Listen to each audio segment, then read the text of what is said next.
మా చెల్లె ఫుట్బాల్ గురించి గుర్తు చేస్తుంది. ఫుట్బాల్ అంటే గుర్తొచ్చింది. ఇవాళ పిల్లలు చదువుకునే పిల్లలకు ఫీజు రియంబర్స్మెంట్ ఇవ్వమంటే డబ్బులు లేవంటున్నాడు. రిటైర్డ్ ఉద్యోగులకు వాళ్ళ పెన్షనల్ బెనిఫిట్స్ ఇవ్వమంటే డబ్బులు లేవంటున్నాడు. రైతులకు రైతు బంధు ఇవ్వమంటే డబ్బులు లేవంటున్నాడు. గురుకుల పాఠశాలల్లో పేద పిల్లలకు అన్నం పెట్టు కడుపు నిండా అంటే పురుగుల అన్నం పెట్టి 160 మంది పిల్లలు చనిపోవడానికి కారణమైనాడు. మాట్లాడితే డబ్బులు లేవు, నన్ను కోసుక తింటారా అంటాడు.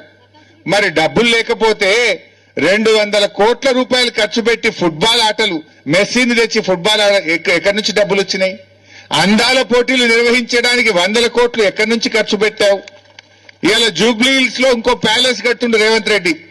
100 కోట్ల రూపాయలతో ఆయన క్యాంప్ ఆఫీస్ కడుతున్నాడు ఎంసీహెచ్ఆర్డీలో.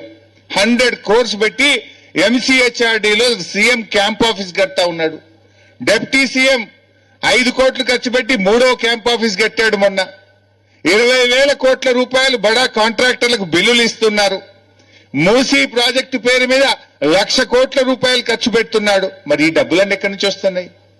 అంటే నువ్వు నీ జేబులు నింపుకోవడానికి కమిషన్ల కోసం డబ్బులు ఖర్చు పెడుతున్నావు తప్ప పేదలకు ఇవ్వమంటే డబ్బులు లేవు అని మాట్లాడుతున్నాడు ఈ రోజు రేవంత్ రెడ్డి గారు.